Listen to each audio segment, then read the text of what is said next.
Every tear falls down for a reason, but I promise I won't cry for you, by rayrae118, Chapter 22. Harry glared at the old man in front of him. Headmaster, he said curtly. Dumbledore smiled genially. You should be happy to know that your friends will be all right, he said courteously, taking a seat at his desk. None of them will suffer any long-term effects from your excursion tonight. Harry just nodded. He already knew, but wouldn't let the old man in on that fact.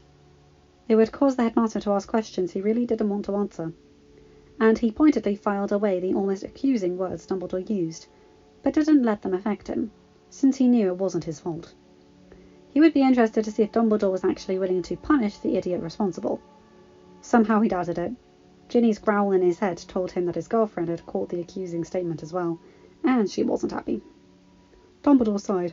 I believe I owe you an apology, Harry. Harry raised an eyebrow, still not speaking. I thought that by keeping the truth from you, you would be able to have a childhood. I did not wish to worry you needlessly. Harry snorted. I never had a childhood, Headmaster. Something you are already aware of. What do you want? He knew the old man was gifted in the art of manipulation. He wouldn't let himself be swayed by any pretty words or any acts of contrition. Dumbledore held in another long sigh. He knew he had made mistakes, but it was all for the greater good.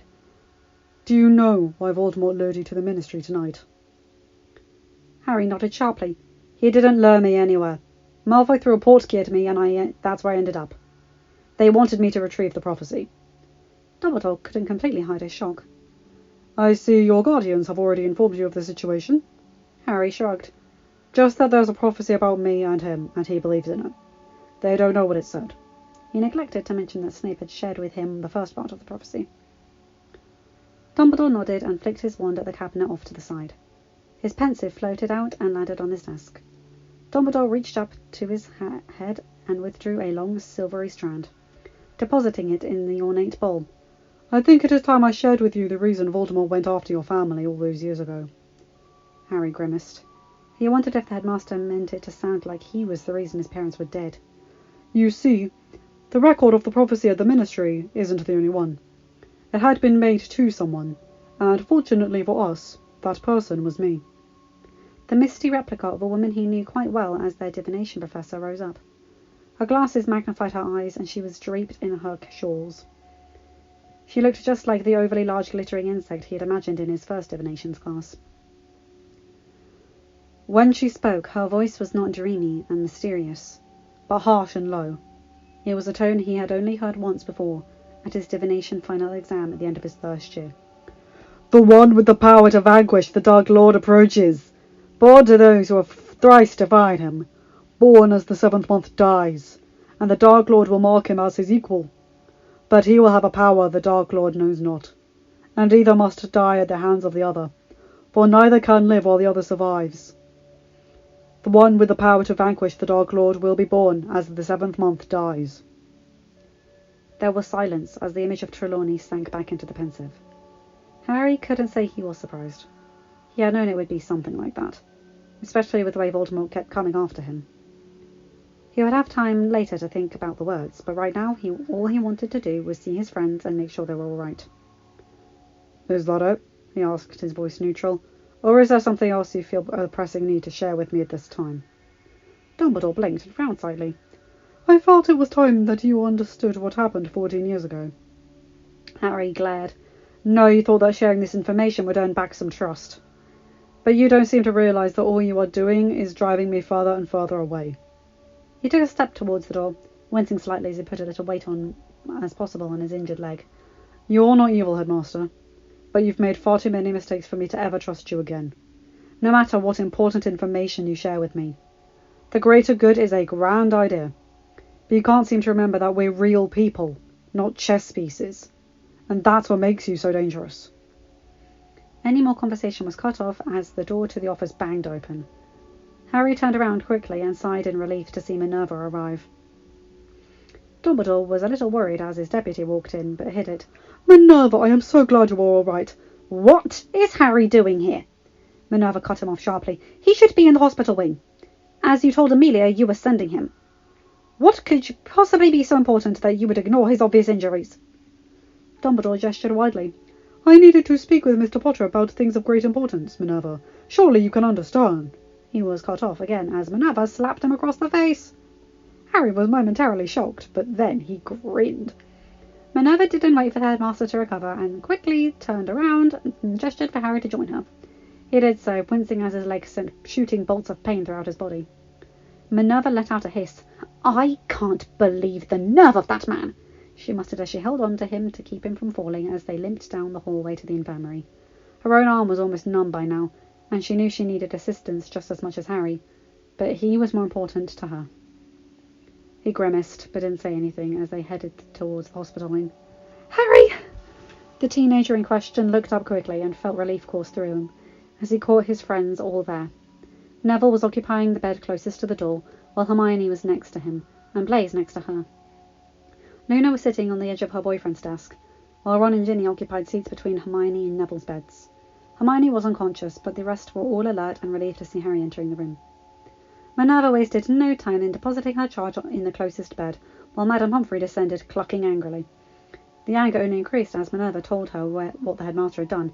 "The nerve!" she muttered under her breath, already taking off the bandages Harry had applied himself and beginning to heal the wound underneath. Harry just smiled tightly at her annoyance. When the matron was finished with Harry, she handed him a vial of dreamless sleep potion. He protested, but he wouldn't hear of it. "Mr. and Miss Weasley, Miss Bones and Miss Lovegood, you should all return to your dormitories," Madame Pomfrey said strictly, gesturing towards the door. As Ron and Susan hadn't been injured, and Madame Pomfrey had already healed Luna's cut and Ginny's injured ankle, there was no reason for them to stay at the hospital wing. Ginny looked about to protest, but Harry silenced her with a silent shake of his head. "You guys go get some sleep," he told them. "We'll see you tomorrow." McGonagall moved over to administer a dreamless sleep potion to Blaise as well, and Neville could probably use a sleep aid, but he had a concussion, so the healer didn't want to risk it. Technically speaking, Harry thought Hermione and Neville were the only ones that really needed to spend the night in the hospital wing, but he wasn't about to test Madame Pomfrey's wrath. Ron, Ginny, Luna and Susan said goodnight before they left, and under Madame Pomfrey's stern gaze, Harry and Blaise downed their potions, lapsing into unconsciousness soon after. Line break. Harry was relieved to see both Neville and Hermione looking awake and alert the next morning when he woke up. He was also relieved that his friends had been thinking ahead, and when they visited before breakfast, Ron had brought them a change of clothes, and Daphne had brought clothes for Blaise. Those two would be released in time for breakfast, much to their relief. Neville, if he was lucky, would be able to leave by dinner, while Madame Pomfrey, reluctant to put a time frame on it, had indicated that Hermione might be released the next day. Promising to be back and visit more after they ate, Harry allowed himself to be dragged out of the infirmary by Ginny. People pointed and whispered as they entered the Great Hall. Harry did his best to ignore it and walked calmly to the empty space next to Fred and George halfway down the Gryffindor table. After a brief pause that was barely noticeable, Blaise, Daphne, Luna and Susan joined Harry, Ron and Ginny rather than separating to their own tables. Harry saw red when he noticed Malfoy, Crabbe and Goyle sitting at the Slytherin table. "What are they still doing here?" he growled lowly, glaring at the idiot who had managed to send him to the Ministry, who had put his life, his friends' lives, and so many other people's lives in danger. Ginny's eyes blazed and her teeth clenched. "I overheard Professor McGonagall asking Dumbledore what would happen to them last night," she informed him. "He said something about reasonable doubt and no witnesses, something typical about second chances. That man is going to get everyone killed if he doesn't wake up and smell the potion. Sometimes the dog does bite the hand that feeds it." Harry raised an eyebrow and snorted, looking over at his girlfriend. Fred and George had been filled in on what had happened last night, so they were just as angry at Malfoy as the rest of them. Harry sighed and spoke quietly to his friends, making sure no one else could hear. "We'll meet in the room of requirement as soon as Neville and Hermione are released. I need to talk to you all about something." They could all hear worry and urgency in his tone, and nodded grimly, as the Morning Post arrived above them. Harry untied his copy of the Prophet from the post owl that delivered it, paying the bird absent-mindedly before unrolling the paper and shaking his head. He wasn't surprised at the full-page article that covered the front page. "You know who infiltrates the Ministry of Magic," and below that, "Several escaped Death Eaters captured," and even one more, "Former Imperius victims caught in the act, held for questioning." The article that followed was surprisingly factual for something written by Rita Skeeter, but then again, Harry figured that woman had to be threatened by several times by people in positions of power to do something about it if she were to stretch the truth. It covered the fight but didn't mention names of the students as they were all minors. The students were, of course, bravely rescued by the prominent members of the Wizarding Society, led by former Auror Sirius Black, their beloved Minister of Magic's fiancé. Lord Black had been injured in the fight and was currently at St. Mungo's. No further details were available. It also spoke about the recapturing of many of the escaped Death Eaters, as well as the capture of several upstanding citizens who had been acquitted of their crimes after you-know-who's downfall 14 years previously, on the excuse of being held under the Imperious Curse. More whispering broke out, distracting Harry from the article. He looked up at the entrance and felt his heart thump painfully as Amelia walked in. She looked exhausted. Her hair was hanging half out of its normally pristine bun, and there were bags under her eyes. She looked relieved to see Harry sitting with her niece, and hurried over to the Gryffindor table, a casual wave of her hand stopping the contingent of Aurors from following her through the hall. They spread out by the door, watching the crowd. Amelia smiled slightly as she sat down between Harry and Susan, as they willingly moved over to make room for her. "How are you?" she asked, observing her niece, her fiancé's godson, and their friends, searching for any sign of lingering injuries. Susan rolled her eyes lightly, but smiled at the caring that she could see and hear in her aunt's face and tone. "We're fine, Auntie. Promise." Harry nodded quickly, as did the others, reassuring the Minister of Magic of their health. "How's Sirius?" Harry asked quietly, a little of his hidden fear seeping through his tone. Amelia's smile got even tighter, if possible. She sighed and reached over to rest her arm against his shoulders, drawing him closer. "I spent the night at St. Mungo's. He is still critical, but the healers are optimistic. They're doing everything they can, Harry. I've every belief he'll be all right." Harry relaxed slightly at her words, as did Susan, Ron, and Ginny. Blaise, Daphne, and Luna also looked happy to hear their defense professor would be okay. Amelia straightened in her seat. Her expression smoothed out a little, and her other arm snaked across Susan's shoulders, as she drew both of the students closer, taking comfort in their presence. Neither were biologically hers, but they were hers, all the same. She loved Susan and Harry just as much as if they were her own children. Taking a deep breath, she released them and started to stand up. "When you are finished eating, please come to the headmaster's office. I will need to speak with you all about what happened last night. Just a formality, you understand," she added, seeing the alarm across Ron's face. "I just need your statements." She then stood all the way up and left the hall. Harry and his friends stayed at the Gryffindor table for 10 more minutes as they finished up their meal before they decided it was time to face the music, and left to meet Amelia. Even Ron didn't have much of an appetite that morning. Line break. Once more the gargoyle at the entrance to the headmaster's office moved aside without a password, something they all noticed but none of them commented on. In a school like Hogwarts, the walls had ears and eyes. It was just one more thing to talk about when they could all get together in a safe location. Harry knocked on the door at the top of the stairs, and after a brief pause heard the headmaster call for them to enter. "Mum! Dad!" Ginny rushed into her parents' open arms, tears of joy in her eyes. She hadn't had much of a chance to speak with her father after the fight last night, and she knew her mother had stayed at the Order's headquarters in case anyone needed to send a message. Ron also hurried to his parents, who hugged him just as tightly.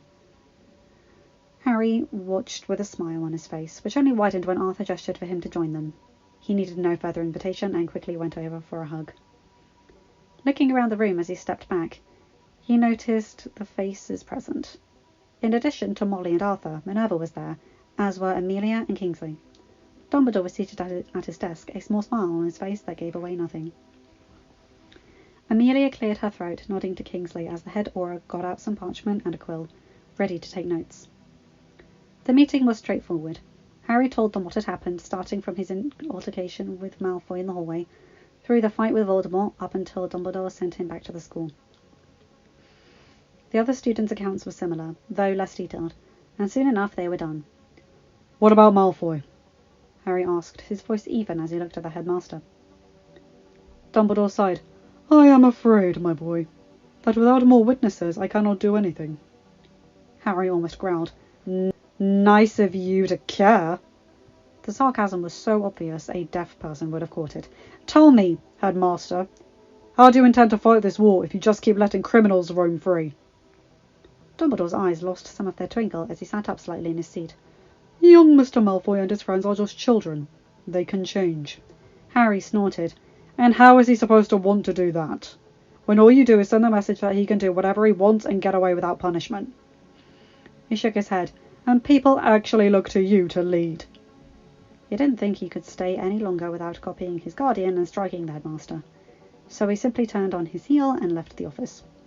Fighting smiles, his friends followed him down the staircase, more than one throwing a look of contempt back at Dumbledore as they left. Ginny paused at the exit and turned to face the headmaster. "Tell me, sir, what would you have done if Malfoy had done worse than just send Harry to the Ministry? What if his potion had done more than disorientate us? What if he had killed me? Would you do something then?" Dumbledore didn't respond, something all of the adults noted. Ginny made a noise of disgust before she left the headmaster's office. When the students were gone, Arthur turned to look at Dumbledore.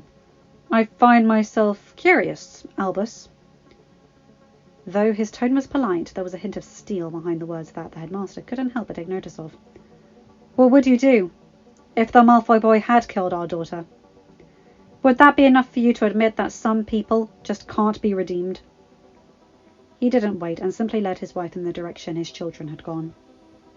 Amelia hid her smile and turned her gaze to Albus. "You may not be willing to do anything about it, headmaster, but you can be rest assured that I will. Draco Malfoy knew exactly what he was doing, and we are fortunate that things didn't end up worse. That boy is beyond redemption, and the sooner you realise that not everyone wants to be saved, the better things will be for this war. Malfoy is a spitting image of his father in looks and attitude. As far as I am concerned, both of them deserve a cell in Azkaban." She was furious that Dumbledore didn't seem willing to actually take his role as a leader seriously. He truly thought that everyone would see the light eventually, but he didn't seem to realise that his actions were only harming the wizarding world. Disgusted, she nodded a farewell to Minerva before she and Kingsley left through the flue. Minerva shook her head at Dumbledore's incompetence before she went to find her charge, Line Break. Molly and Arthur spent the rest of the day in the hospital wing with their children. The infirmary was rather crowded, with Harry, Ginny, Ron, Susan, Blaise, Daphne, Luna, Fred, George, and the elder Weasleys all visiting Neville and Hermione. Minerva joined them for a while as well, reassuring Harry that she was proud of him and that the headmaster needed to hear his words. Molly and Arthur left late afternoon, and Madame Pomfrey reluctantly released Neville that evening, and Hermione the next morning. She was unsurprised to see their friends waiting in the hallway when she walked outside. Without saying a word, the large group headed up to the room of requirement. The company comprised of everyone, minus the adults, who had visited the day before, plus Cedric. Once inside the room, Harry called for Dobby. The excitable elf appeared immediately, clutching a large picnic basket. "Dobby has breakfast for Harry Potter, sir, and Harry Potter sir's friends." He bounced back and forth on his feet. Harry smiled, ignoring Hermione's look, and took the basket. "Thanks, Dobby. We'll let you know if we need anything else, all right?" Dobby beamed and nodded vigorously. "Harry Potter, sir, only needs to ask." He then vanished, and then Harry and his friends took a seat around the comfy couches and chairs the room provided. Harry unpacked the basket, revealing a breakfast feast that would have fed twice as many people as were in the room. Though considering the number of males in residence, Harry figured Dobby was probably the smartest of them all. They all tucked in with relish, and 15 minutes later, feeling much better, they sat back down to talk. The first thing Harry did was tell Blaise, Daphne, Luna and Cedric some of the basics. He didn't give them all the details, since he wanted to make sure that all clemency shields were firm before he imparted with that knowledge. But it was enough for now, for them to know that Voldemort was after him for a specific reason, one that he knew that they could keep as a secret. He would tell them what that reason was. Fortunately, he had learned his lesson, and didn't offer them a way out after telling them. But each one felt compelled to give him their support. "Harry, if you think something like this is going to drive us away, you clearly don't know us as well as I thought," Cedric said sharply. "I only speak for myself, but I'm with you, all the way. As soon as you're sure my clemency is up to snuff, you can tell me whatever it is you're keeping back. I trust you." Harry nodded, relieved, as Blaise, Daphne and Luna all agreed with the head boy. "Harry, how come you never told us you were Gryffindor's heir?" Hermione asked, once it was clear that part of the conversation was over for now. Harry grimaced. "Honestly, I didn't know how." he replied, looking at his friends in turn. Ginny's hand found his, and she squeezed reassuringly. Other than a rather large vault in Gringotts, there's not much else I know about it. My manager told me that when I come of age, I'll be able to claim the Gryffindor seats on the Wizengamot and the Board of Governors, both of which have been mostly honorary for centuries now. I think Hogwarts will respond to me, but I don't exactly know how. It worked that night, Ron said, leaning forward in excitement. When we needed to get up to the headmaster's office to use the flue, Ginny told the gargoyle that the air was in trouble, and it moved aside. Then yesterday, you didn't need to give a password to get past the gargoyle. Harry nodded slowly. Sharptooth said I'll probably have to figure it out for myself. Sorry I didn't say anything to you guys. They all assured him that it was all right before Hermione asked the other question they were still thinking about. Ginny, how did you know where Harry was? Ginny, shocked at panic, looked at Harry, but didn't reply. After a moment, Hermione clarified, for those who hadn't been with them at the Ministry. You knew Harry had been taken to the Ministry. How? Ginny bit her lip, but it was Harry who replied. Hermione, can you wait just a little longer? We'll tell you, I promise. Just, can you wait until school's over? Hermione looked a little put out, and the others looked intrigued, but they agreed to wait, and spent the rest of the day hanging out in the room enjoying each other's company. After a hearty lunch provided by Dobby, Harry turned to the two Slytherins, Ravenclaw and Arthur Hufflepuff in their group. Have you guys ever thought about becoming animagi? They all looked intrigued. Cedric smiled. It sounds like it would be a lot of fun, and a good skill to have. Why? Harry shrugged impishly, then transformed. Before their eyes, a black panther sat, looking decidedly smug. Cedric almost fell backwards, while Blaise and Daphne looked suitably impressed, and Luna just looked dreamy as she reached out to fetch him. He leaned into her hand, and she smiled. Harry transformed back, gesturing to his fellow Gryffindors and Susan. We started the process last summer. If you guys are interested, I can get you the ingredients for the potion. I have them all in my storeroom. And as some of the ingredients are quite rare, it would be easier to just give them to you rather than have you try to track them down. And Sirius can try to help you brew the potion if you want. They looked at him in silence for a minute. Finally, Harry shifted uncomfortably. So, are you interested? Of course! Cedric grinned. He looked at the others. Fred and George grinned identically. Does this mean you'll put in a good word with Mum? Fred asked. Harry nodded, smiling. You guys are my friends. If you're serious about standing with me in this fight, you need a way to escape. This could be your hidden weapon. I know your mum is afraid you'll just find more ways to cause trouble, but I think the pros outweigh the cons by far. Blaise put an arm around Luna's shoulders. This sounds like a good plan, Harry. I'm all for having an escape route. Me too, Daphne agreed. Luna didn't say anything, but she nodded her approval from Blaise's side.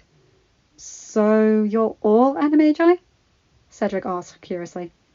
In response, Harry closed his eyes briefly, changing the room around them into a meadow, before everyone except for Ron turned into their animal forms. Ron looked rueful. I'm almost there, he said, while their friends began to play in the tall grass. Susan took off flying through the sky, while those who were still in human form watched in awe. I've got everything except my head. Can we see? Blaise asked. Ron sighed and sat down, closing his eyes and picturing himself changing. He was annoyed that he was the last to complete the transformation. He'd been so excited to be ahead of Hermione for a while. It was a strange sight to see a dog's body with a human head on it. So, where do you go from here? Ron looked up at the head boy before he closed his eyes again and in deep concentration. He let out a startled yip a moment later, as his head changed to that of a dog's. As strange as it had been to see a human head on the dog's body, a dog looking surprised and startled was almost funnier. A moment later the dog grinned and took off, tackling the panther in a great leap. Harry was taken by surprise when the dog bowled him over, but recovered after a moment, and they spent a while longer playing in the grass before changing back so that they could join in the rest of the school. Ron, I'm so proud of you!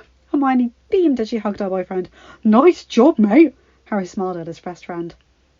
Ron blushed slightly, but looked incredibly pleased with himself, as they left the room of requirement, heading towards the Great Hall. Line break. Harry and Ginny met up in the room of requirement again the next day. They made their excuses to their friends, as they wanted to spend some time alone. The room was a simple, cheery fireplace burning against one wall, with a solitary couch in front of it. The two cuddled on the couch for a while, talking through their bond and out loud. Sometimes when they were alone, it was hard to distinguish what form of communication they were using. Harry, I really think we need to tell everyone this summer. I think Hermione might already suspect something. She's been watching us all year, mentally. Harry nodded. Minerva and Sirius first, then your parents. We'll tell our friends and your brothers, but our guardians should know first. Ginny smiled in agreement. Another few minutes of silence passed before Harry broke it. Gin? He trailed off, and Ginny looked up at him in confusion. What's up, Harry? Harry sighed. Have you ever thought what happened on Halloween in 1981? Ginny furrowed her brow in confusion. Harry bit his lip. Dumbledore's all about defense. His order fights reactively. Voldemort attacks, and the order defends. You can't win a war that way. He trailed off again, and Ginny watched him worriedly. After another minute, Harry sat up slightly. Have you ever wondered why Voldemort survived the rebounded killing curse? Or why I survived? Ginny took a deep breath to reply, and then stopped. She let out the air and slumped down. The prophecy, she muttered. Harry shook his head. I don't believe in prophecy, he said firmly. Just like I told you all summer. They're usually self-fulfilling. The only reason this one will probably come true is because Voldemort believes in it. He won't stop coming after me, which makes it fairly likely that one of us will end up killing the other. Voldemort marked me, and in doing so he created his own enemy. If he had just ignored it, most likely it would have been one more premonition that failed to come true. Do you really think every prophecy we saw in the Department of Mysteries the other night has been fulfilled? I don't. Ginny inhaled sharply. She had heard the prophecy through Harry the night Dumbledore had told him, and while she was scared, it didn't change anything.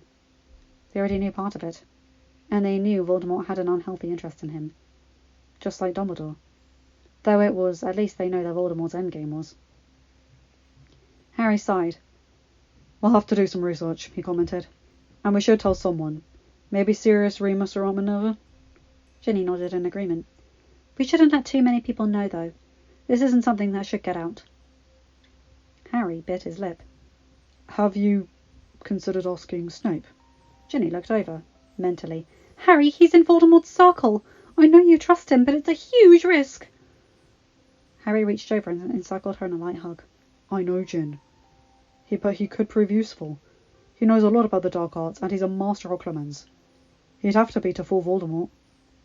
I'm not saying I trust him completely, with every secret I have, but I think he might be able to help us with this. Ginny sighed but acquiesced. She understood his reasons, even if she had her doubts. Rather than spend more time worrying about all they had to do, Harry and Ginny left off the serious discussions and spent the rest of the afternoon cuddling and enjoying each other's company. Line break. Dumbledore sighed as he watched the carriages depart off the train. How had things spun so far out of his control? He knew Harry was bound by the prophecy, and all he wanted was for the boy to fulfill his destiny. Dumbledore was the only one who could make sure that happened. Perhaps he had made a few mistakes, but he had done it with a greater good in mind. Everything he had done was necessary to end this war. His mind unwillingly brought back the words Harry had slung so harshly at him from across his office. How do you intend to fight this war, if you keep letting criminals roam free? He shook his head. Surely he wasn't that bad. Young Mr. Malfoy was misguided, of course, but that was all his father's influence. Malfoy Senior had been arrested, along with the other Death Eaters captured at the Ministry almost a week earlier. Without the influence of his father, the young Malfoy would surely be able to change. He refused to consider the possibility that it was too late. It was never too late. Now all he needed to do was figure out a way to get it back into Harry's good graces. If Harry was to succeed, he would need the headmaster. Only Albus could help him. Line break. Harry and his friends grabbed a compartment on the express near the front of the train.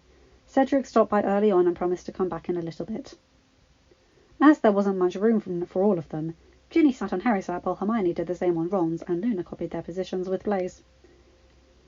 Fred and George had wanted to sit with their siblings and friends, but there wasn't enough space, so they met up with their friend Lee, who had claimed a compartment with the rest of the Gryffindor Quidditch team a few compartments down. Harry sighed, looking out of the window as the fields flew by. Excited to go home? They all looked over at Ron's question. Harry smiled slightly and shrugged with one shoulder. Amelia and Sirius should be leaving St. Mungo's soon. Apparently he's had a lot of internal damage, but nothing too severe, and all 100% fixable. They were all happy to know that there would be no lasting damage from his injuries. The rest of the trip was spent discussing summer plans. We usually have defense nearly every weekday, Harry told the Slytherins and Luna. You're welcome to join us. We've also run every morning. Ron, Ginny, Hermione flew over to McGonagall Castle, since they don't have enough room within their own wards. If you guys want to join us for that too, feel free. That's every day, including weekends. I know it seems a lot, but having the stamina to endure through a fight might save your life someday. Say no more, Blaise said dryly. I know how important it is being in shape. I do know how to exercise, Potter. Thanks. Harry chuckled while the rest smiled. Luna looked up from behind the copy of the Quibbler she was reading. I'll be happy to join you, Harry. Your property undoubtedly has much more space than mine. Blaise rested his chin on Luna's shoulder. Just let me know the time. Daphne nodded. Is it all right if I pass on some of what I learn at these lessons to my sister? Harry looked over at the Slytherin. Astoria? Sure. Though I'd have to insist you not tell her anything that requires secrecy. Animagus training, or, well, other things. Blaise snorted. We know, Potter. You'll tell us when you know we can protect our minds. Harry grinned sheepishly. Sorry. Daphne nodded. I understand. I just want her to be able to protect herself.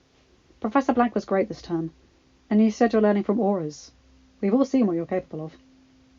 Harry smiled gently. You're welcome to teach her what you learned, Daph.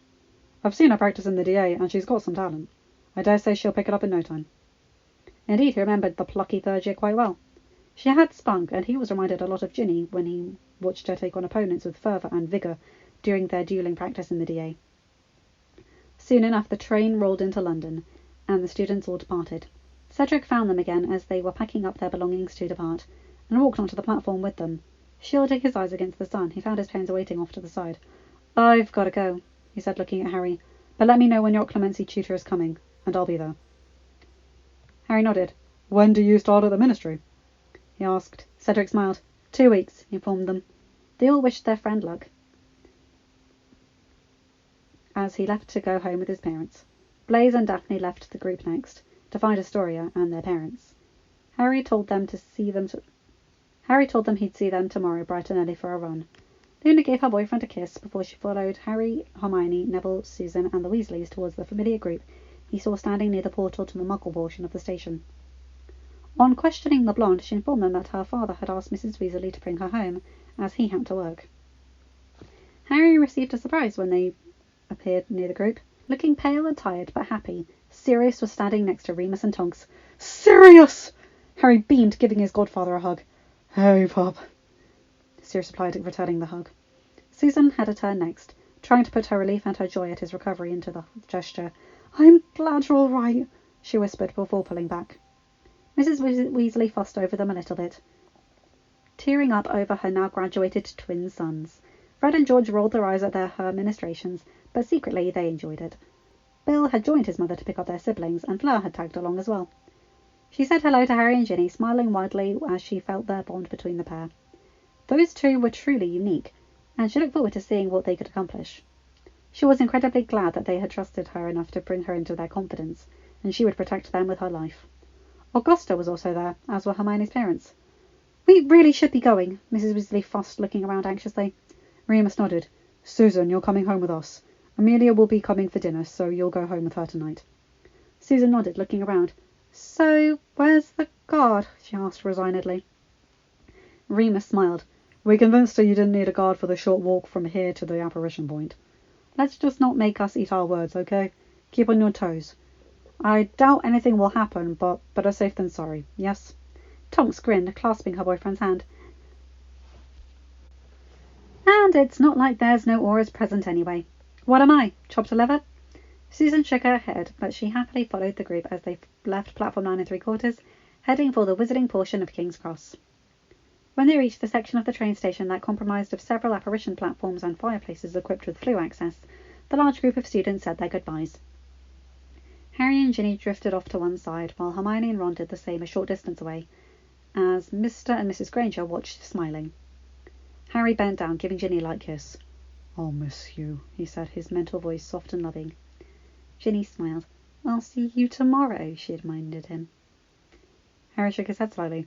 I'll still miss you. Ginny reached up and rested her hand softly on his cheek. I love you. Harry moved his head a little, kissing her hand. I love you too. And though there was a war looming on the horizon, a madman hell-bent on killing him, everything and everyone he held dear, for right now, it didn't matter. He had a wonderful girl to call his own, and with her by his side, he felt like anything was possible. Voldemort better watch out. If he wanted to destroy the wizarding world, he'd have to go through Harry first. End of chapter and end of story. Hi guys, hope you enjoyed that. Thank you so much for sticking by me throughout this. I've loved reading this one for you guys. I really have. There are 2 more sequels to it, so it goes to the end of 7th year, I think. You know, with the final battle and whatnot. Hardly, that's not really a spoiler. Anyway, you guys know the drill. Like, comment and subscribe, hit the bell, blah blah blah. Bye my guys, gals and non-binary pals. I'll see you in another video. Bye!